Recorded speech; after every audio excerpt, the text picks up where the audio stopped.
কলব পরিষ্কার করার জন্য আমি কয়েকটা ফর্মুলা বলে দিই আগে। এটা সবার জন্যে। এবং বিশ্বাস করেন, এখন আমরা সমাজে যারা বসবাস করি বেশিরভাগ আমরা মৃত কলব নিয়ে বসবাস করি। বেশিরভাগ। যদি কলব জিন্দাই হতো তাহলে হক বাতিল চিনতে পারতাম না। যদি কলব জিন্দাই থাকতো তাহলে কি দুনিয়ার এই মোহের মধ্যে ব্যস্ত থাকি? যদি কলব জিন্দা থাকতো সারাদিন তাহলে দুনিয়ার ফিকিরে ব্যস্ত থাকতে পারি।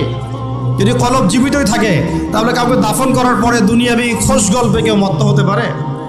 যদি কলব জিন্দা থাকে তাহলে কেউ মানুষকে ঠকাতে পারে, মাপে কম দিতে পারে, কেউ কি গোপনে পাপ করতে পারে, কেউ কি অন্যের সম্পদ আত্মসাৎ করতে পারে।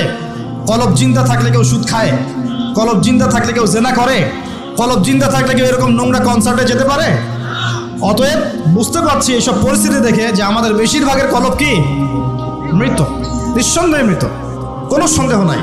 নবী সাল্লাল্লাহু আলাইহি ওয়াসাল্লাম বলছেন, যখন আদম সন্তান একটা পাপ করে তখন কলবের মধ্যে একটা স্পট বা দাগ পড়ে, কালো একটা স্পট বা দাগ পড়ে।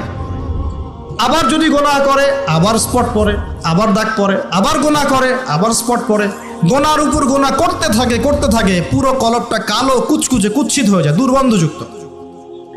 অনেস্টলি বলেন তো দেখি, অনেস্টলি বলেন যে আমাদের কলবগুলো এখন এরকম না?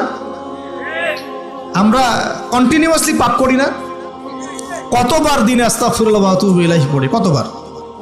নবী সাল্লাল্লাহু আলাইহি ওয়াসাল্লাম এমন একজন ব্যক্তি যার আগের গুনাহ মাফ, পরের গুনাহ মাফ, তারপরেও তিনি দিনে 100 বার বলতেন আস্তাগফিরুল্লাহ ওয়া আতুবু ইলাইহি। আমাদের তো প্রয়োজন হয় না, কারণ আমাদের তো অনেকের, আমাদের সবার না, অনেকের অ্যাটিটিউডটা এমন যে সে জান্নাতে অলরেডি চলে গেছে এবং তার দল, তার সংগঠন অলরেডি জান্নাতে চলে গেছে। আপনার যদি লিজ লাগে আপনি আসেন, আমার কাছে ফর্ম পূরণ করেন, আপনাকে দিয়ে দিব। এমন অ্যাটিটিউড নাই? আচ্ছা, এই অ্যাটিটিউডটা কিন্তু ইহুদিদের দর্শন। ওরা এরকম মনে করতো যে আমরা আল্লাহর সিলেক্টেড বান্দা, ইলেক্টেড বান্দা, যদি জাহান্নামে যাইও তাহলে অল্প কয়েকদিন থাকবো, তারপর বেরো চলে আসবো। হ্যাঁ, এই কথা সূরা বাকারায় আছে, পড়ে দেখেন।